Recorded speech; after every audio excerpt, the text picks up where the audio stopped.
Another exciting week in the news space. Ladies and gentlemen, you are watching the top stories of the week with Ngullie at Hornbill TV. Rahul Gandhi returning to the parliament and getting accused of sending out flying kisses to his female colleagues in the parliament. The Naga community's rally in Manipur, and of course the continuing tale of heartbreak in Manipur. Ladies and gentlemen, the situation is comparatively more settled and calmer, but tensions are still high, and the resolute peace continues to elude the state at this point. We have more on this and other top news makers from the week. Let's check them out, ladies and gentlemen. This event probably galvanized the opposition parties in India just before the monsoon session of the parliament. Congress leader Rahul Gandhi's parliamentary membership was restored after the Supreme Court stayed his conviction in the 2019 defamation case over his Modi surname remarks. A notification from the Lok Sabha Secretariat earlier read that Rahul Gandhi's disqualification as a Lok Sabha member had been revoked. Rahul Gandhi reached the parliament where the monsoon session was on. He offered prayers in front of the statue of Mahatma Gandhi, the father of the nation. Mr. Gandhi was disqualified as a Lok Sabha MP on March 23rd after a Gujarat court convicted him in a defamation case over his remarks he made in regard to the surname of Modi. So the court sentenced him to 2 years in jail in this regard. A punishment for 2 years and above automatically qualifies an elected lawmaker. I think you're aware of this. On August 4th, the Supreme Court stayed Rahul Gandhi's conviction in the 2019 criminal defamation case. The court said that the trial judge of a Surat court had not provided sufficient reasons for imposing the maximum sentence of 2 years. Let's check out the next news. The Manipur crisis continues to grab headlines as the state and its people continue to struggle with devising a resolution to the ethnic conflict in the state. Ladies and gentlemen, the severity of the violence seems to have become comparatively lower compared to the previous 2 months since May, when the violence started. However, tensions and the war of words in the media continue. The Coordinating Committee on Manipur's Integrity issued a statement earlier during the previous week vehemently opposing the union government's reported intention to engage in talks with the Indigenous Tribal Leaders Forum, which represents the other side of the conflict, that is the Kuki community in Manipur. A press release that was received here from the Kakami alleged that the forum was at the forefront of individuals directly involved in the ongoing violence in Manipur. The organization stated that it firmly believes that the proposed meeting involving the Union Home Minister, Mr. Amit Shah, and the ITLF and the Chief Minister of Mizoram will not only offend the sentiments of the Manipuri people but also erode confidence in the Indian government's commitment in addressing the violence in the state. That's what the Kakami said earlier. Before embarking on any dialogue with the Chin Kuki leaders or their representatives, the government of India must prioritize quelling the ongoing violence and take decisive measures to identify and apprehend all illegal immigrants and migrant residents who are what the organization called abating and orchestrating the recent surge of violence in Manipur. The Kakami has stated earlier. The organization also asked the union government to not initiate any dialogue with these groups.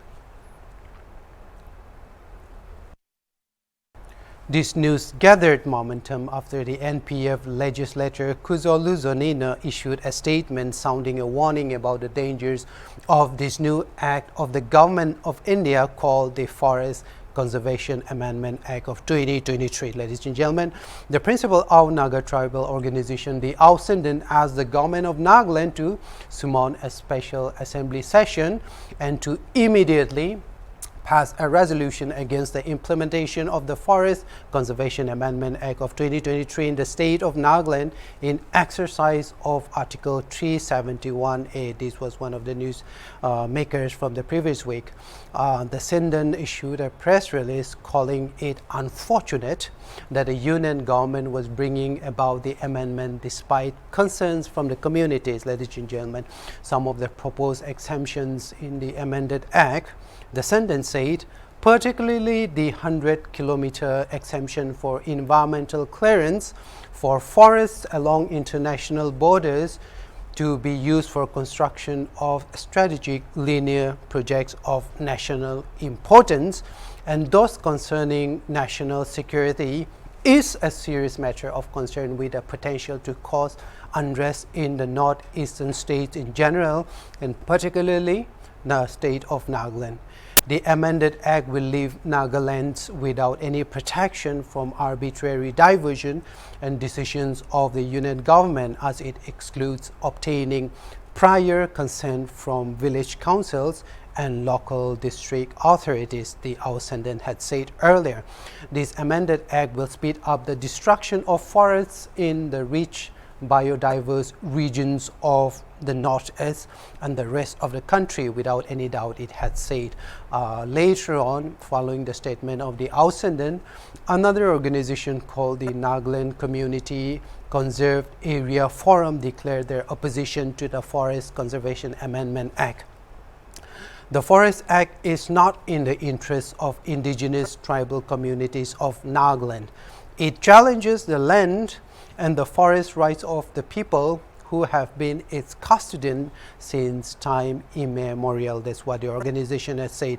There is a huge ambiguity over the definitions and provisions of the Act, putting the rights and security of the people at stake, the Conservation Forum had stated earlier too. The forum held strong opinions that the provisions of the Act could jeopardize the traditional land ownership, besides threaten the biodiversity and the ecological security of the region.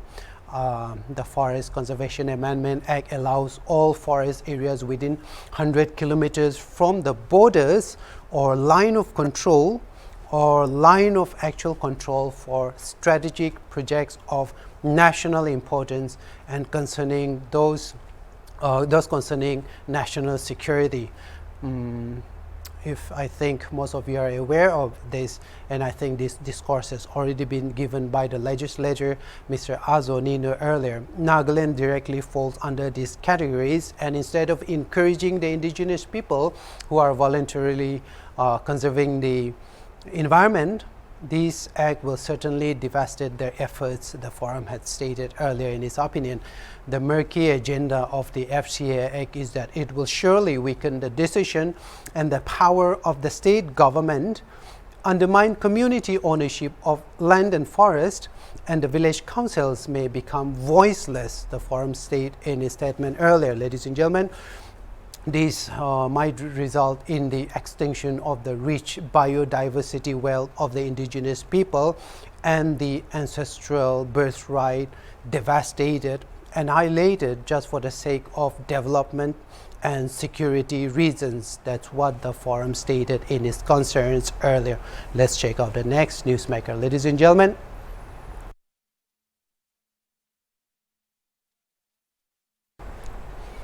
the case of two women in Manipur who were paraded by a mob on May 4th continues to feed the media space.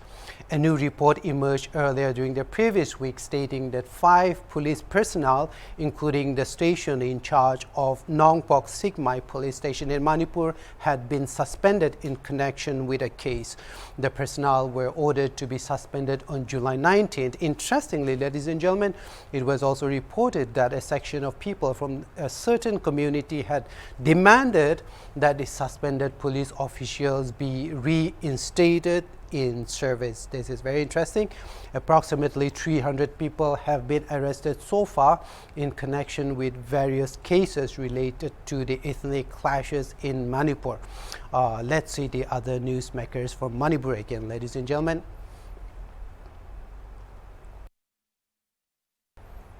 The coalition government in Manipur was destined for destruction by the second week of May when Manipur fell to chaos. Ladies and gentlemen, the Cookies People's Alliance had withdrawn its support to the N. Biren Singh government in Manipur earlier during the previous week.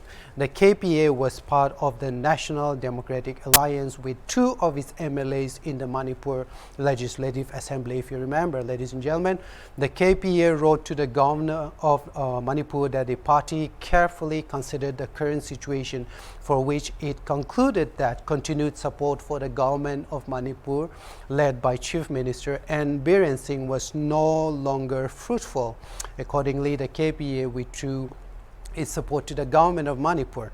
The KPA's president Thongmang Hokip said the party initially supported the state government from outside.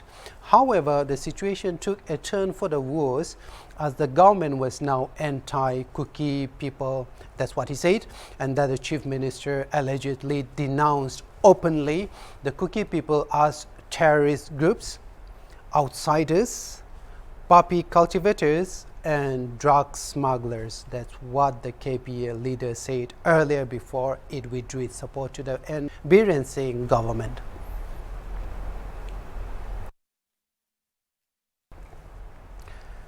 The Indian Parliament continues to offer high entertainment value to the news space. Ladies and gentlemen, besides witty one-liners and combative debates, there are also times when the Parliament becomes a place where kisses fly all the time. Ladies and gentlemen, the BJP's MP Smriti Irani alleged that the Congress leader Rahul Gandhi blew her a flying kiss after his speech in the Parliament. I think you have read this too.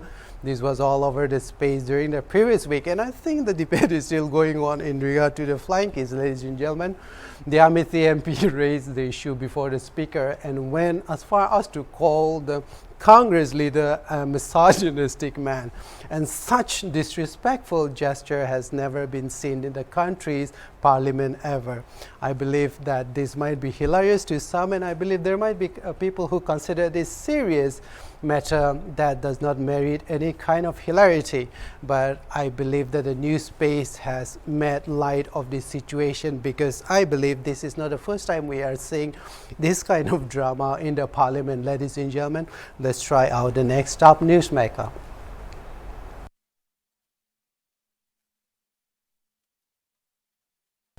This was another news event that somehow temporarily took the attention away from the Manipur violence. Ladies and gentlemen, the Naga community in Manipur suddenly announced a mass rally in Manipur calling for a resolution to the Naga political issue. Mass rallies called by the United Naga Council based on the framework agreement of August 3rd, 2015 between the Government of India and the NSNIM was held in 4 districts of Manipur, including Chandel, Tamilong, Senapati, and Ukhrul. The UNC had submitted a memorandum to the Prime Minister of India calling upon the central government to honor the framework agreement in letter and in spirit. That's what it stated. In the memorandum, the UNC also demanded peaceful resolution to the Naga political issue, besides stating that any separate administration granted to any group should not infringe upon Naga territories. That's what the organization said. It said that the Naga people will not accept this integration of Naga lands or any act that will adversely affect the interests of the Naga people while attempting to address demands of any other community. Ladies and gentlemen, just to contextualize the rally, the event was announced during a flurry of news reports that the Kuki community in Manipur was demanding a separate state. It came during the time, and I think it might have set off some kind of worries among the Naga leaderships in Manipur. The Kuki leadership talking with Delhi might also have set off some major worries among the Naga leadership in the state. Considering the sensitive political posturing of the tribal constituents of Manipur and their political histories, the rally by the UNC was totally accepted. The fear is that any change in the administrative personality of Manipur would ultimately affect the Naga demographic, who are some of the largest ethnic communities inhabiting the hill regions of Manipur. Interestingly, ladies and gentlemen, the Kuki NP of Manipur, which is the frontal community organization of the Kuki people, endorsed the UNC rally. This was the surprising point of that. Even the Kuki NP called it prudent on the part of the central leadership to act to expedite the process of resolving the legitimate demands of both the tribal communities in the form of separate administration for the Kukis and in conformity with the framework agreement for the Naga people to ensure lasting peace in Manipur. That's what he said. It will be very interesting, ladies and gentlemen, even if it's a bit worrying though, what the government of India does in regard to rearranging the state, if there would be any such maneuvering to resolve the Manipur issue.